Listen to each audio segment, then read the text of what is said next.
Welcome to the Carousel of Happiness podcast. I'm your host, Allie Wagner. On last week's episode, I shared the results of a recent scientific study on depression. According to this study, researchers found that experiencing 90 seconds of awe a day reduced symptoms of depression by 17%, decreased stress by 12%, and improved overall mental well-being by 16%. Last week, we also met Carousel of Happiness board president Charles Wood.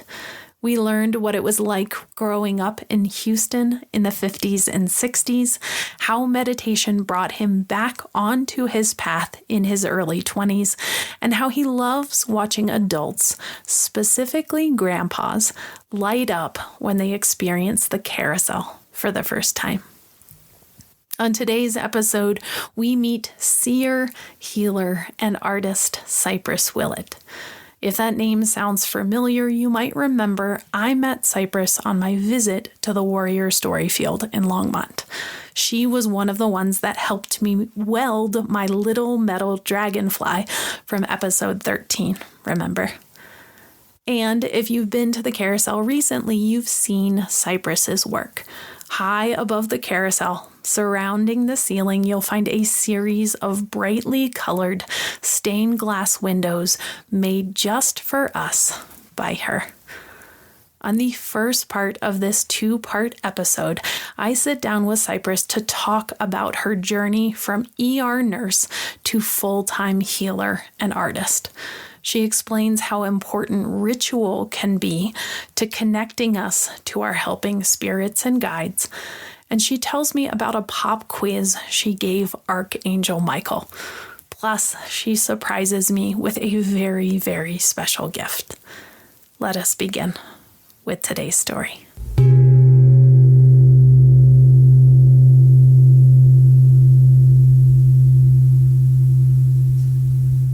Cypress Willett always knew she was a healer. As a young girl growing up along the bayous of southern Louisiana, she regularly made potions and cast spells to heal her stuffed animals. If you asked her at the time, she probably would have told you that she wanted to be an artist too when she grew up.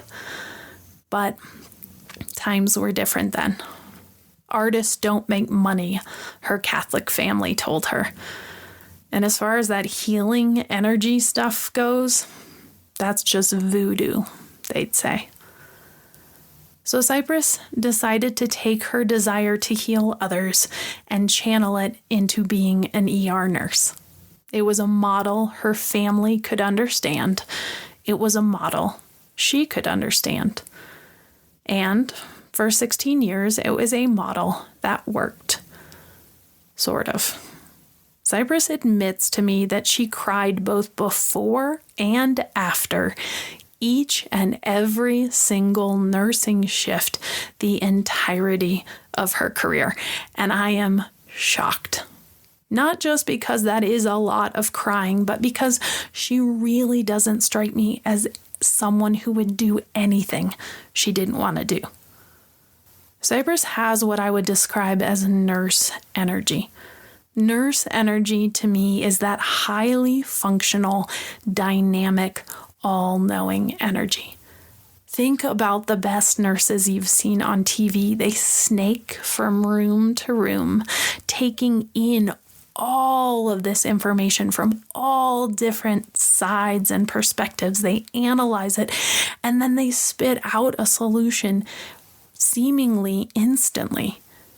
Nurses know your blood pressure. They know your dose, they know you're terrified of commitment, and they know your stepmom is absolutely cheating on your dad. Nurses know. And nurse energy can hold all of this information, all of this energy somehow. It can hold all of this humanity. It can hold all of the humanness. Nurse energy to me is not fazed by anything. Nurse energy juggles the multiple layers of the human experience seemingly with ease. And sometimes in colorful scrubs. And Cypress has nurse energy. But it didn't feel like that to her at the time. Every morning before work and every evening after shift, she felt the magnitude of the responsibility of her job. She felt the constant, intense pressure not to make a mistake. And in some ways, this pressure was what she loved about the job. It was what kept her coming back for more. The pressure forced her to focus. It forced her to pay attention. It forced her to find and maintain a flow state. There was no other option. If she did not, people would die. Plus, the job had the added benefit of allowing her to dissociate through doing, as she likes to call it. There was always something to do as an ER nurse. There was always someone who needed something. There was always an activity to engage in that would keep her safely away from her feelings. There was always a way to escape. According to Cypress, while necessary, the Western medical system is lacking. Virtually no one engages in any kind of prevention, and the system is entirely focused on putting band-aids, temporary fixes, on things. Western medicine believes diseases are random, and there's no acknowledgement of any underlying energetic causes of physical symptoms. And Cypress saw firsthand how this played out in her patients' bodies. Day in and day out, Band-Aid after Band-Aid. About 15 years ago, she decided she was ready to learn more about energy healing, and she started by learning the Japanese system of Reiki. And while she was open to the idea of energy healing, she wasn't quite so sure at first. In fact, she didn't really feel anything when she got her first Reiki attunement. Was this even going to work? She wondered. Was all of this energy stuff just made up?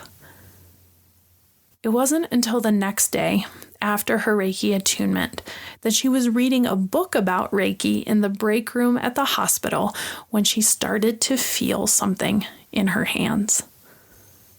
They were warm for no reason.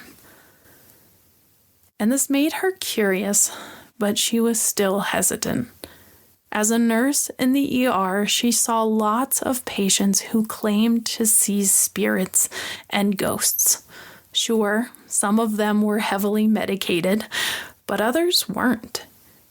And she knew what happened to those folks. She knew the protocols. She didn't want anybody to think she was crazy. She didn't want anybody to lock her up. Cypress tells me this story of being on the cusp of something new, but not fully understanding what it all means. And I can relate. Chances are you can too. You've been at this place in your life where you're on your way to something, but you haven't quite taken that step. In fact, Joseph Campbell calls this place the mythical threshold, the point of no return, the point where the adventure begins, the point where life becomes different. And Cypress did something in this threshold moment that I absolutely love. She decided she was going to test the universe.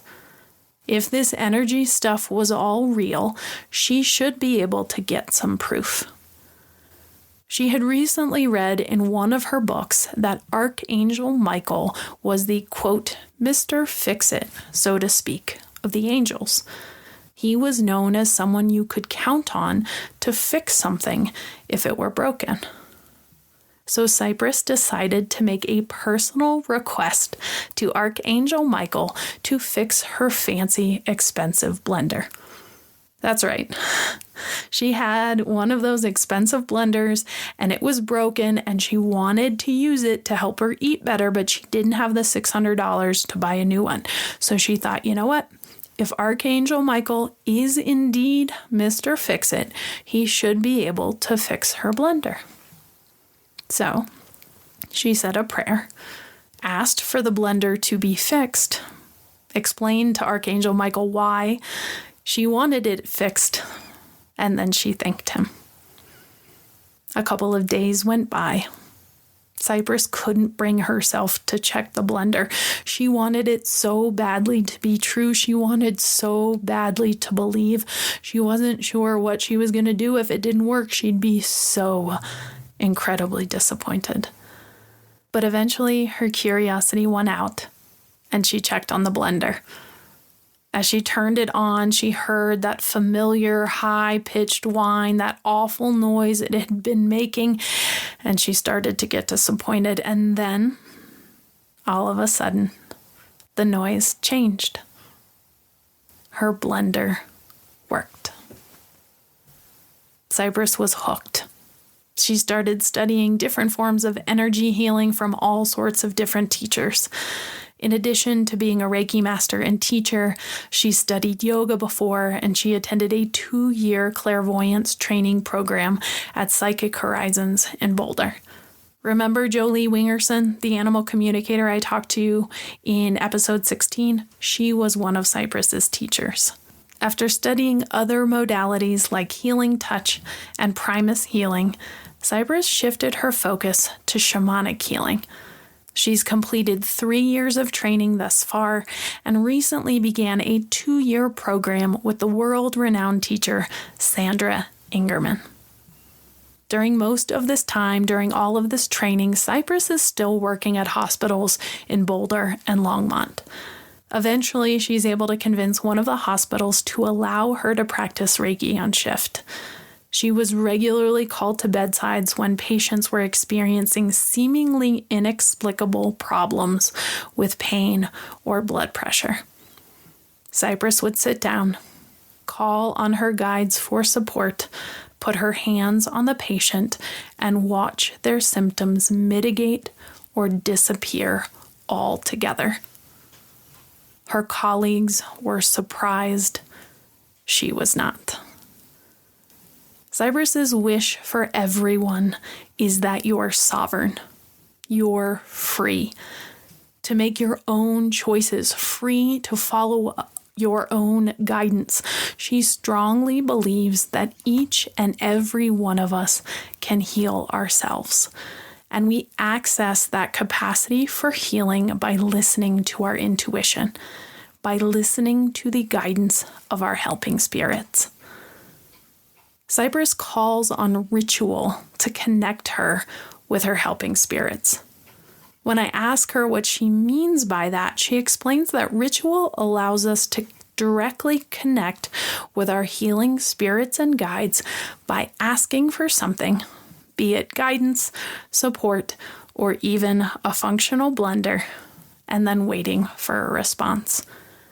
She's quick to point out that ritual is unique to each individual and that it works whether or not you believe in it. You can simply write down a question or ask for information on a piece of paper and then put that on your altar.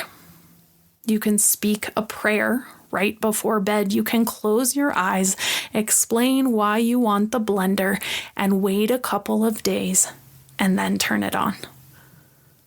Our healing spirits are always talking to us, but sometimes they speak in riddles. Sometimes they speak in a language you and you alone speak. The way my guides speak to me is different than how your guides communicate with you. You might hear a still, quiet voice in meditation. You might see repeating numbers on license plates. You might feel a pit in your stomach when you're about to walk down a dark alley. You might experience guidance through a powerful dream. You might hear snippets of somebody else's conversation at the exact moment. You might find yourself saying to another the exact same thing that you needed to hear right now. Those plus so many more are the ways your unique guides specifically communicate with you. How do your guides talk to you? How do you know they are talking to you? Are you listening to them? As we're talking about signs and guides, Cypress and I talk about intuition, that inner knowing, that internal compass. She believes that we all have it, or at least we have access to it. I admit to her that my intuition and I have not always been on great terms with one another. Somehow, somewhere, the wires got crossed and I couldn't trust her, and then I didn't trust her, and then I stopped trusting her, so she didn't tell me anything, or at least that's what I thought was going on. I explained to Cypress that for the last decade or so, I've been on my path. Not my parents' path, not my culture's path, but my unique soul in this body path. And I've found along the way that I keep getting close to things I know matter to me and then finding myself stuck, like comically stuck, like cartoon in quicksand stuck, like no matter what I did or how hard I tried, there was no way to muscle through the thing that I was trying to do or accomplish. Whether it was trying to start a new business or writing a book, things that I knew I wanted to do, that I knew mattered to me, things that I had been dreaming about since I was a little girl. And every time I got close to them, I thunked myself on some sort of invisible barrier. And that barrier in my body felt like low-grade nervous system activation. I felt it in my elevated pulse. I felt it in tension in my chest. I felt it in my digestion. And when I slept, it was this low, constant hum. And the closer I got to who I thought I was becoming, the further away my body wanted to go, the louder the buzz got. I didn't even know how to make sense of these messages. Nothing seemed to make sense. The things that mattered so much to me were so close, and my body wanted nothing to do with them. Soul retrieval, she said to me. It sounds like you need a soul retrieval. A what? She explained to me that soul loss is a common occurrence in human society, and it can go unrecognized for years, if not lifetimes, because we don't really talk about it in Western culture. There are many cases of soul loss.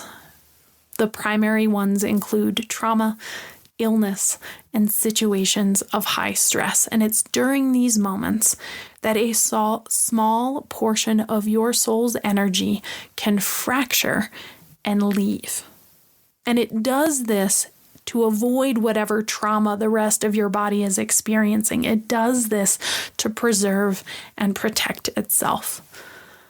And the process of soul retrieval is a shamanic practice that brings that pure, untraumatized essence back into your body so you can more fully be yourself. And Cypress thought, based on what I had shared with her, that I could really benefit from one. And she offered to guide me through one next week. In that moment, my entire body felt tingly and light and excited, and there was no doubt in my mind what my helping spirits wanted me to do. They wanted me to go to Longmont and ask for Cypress's help to retrieve my soul. So that's what I did. On next week's episode, you'll hear the second half of my conversation with Cypress. We talk about art as medicine, the power of rainbows, and her process for creating the stained glass for the carousel. Plus, I share what it was like to be one of her clients and experience a shamanic soul retrieval with her in her beautiful healing space in Longmont. In the meantime, take care. Be well. And as we like to say at the Carousel of Happiness, don't delay joy. And we'll see you next time around. Beginnings and endings are only pretendings. I'll see you next time around.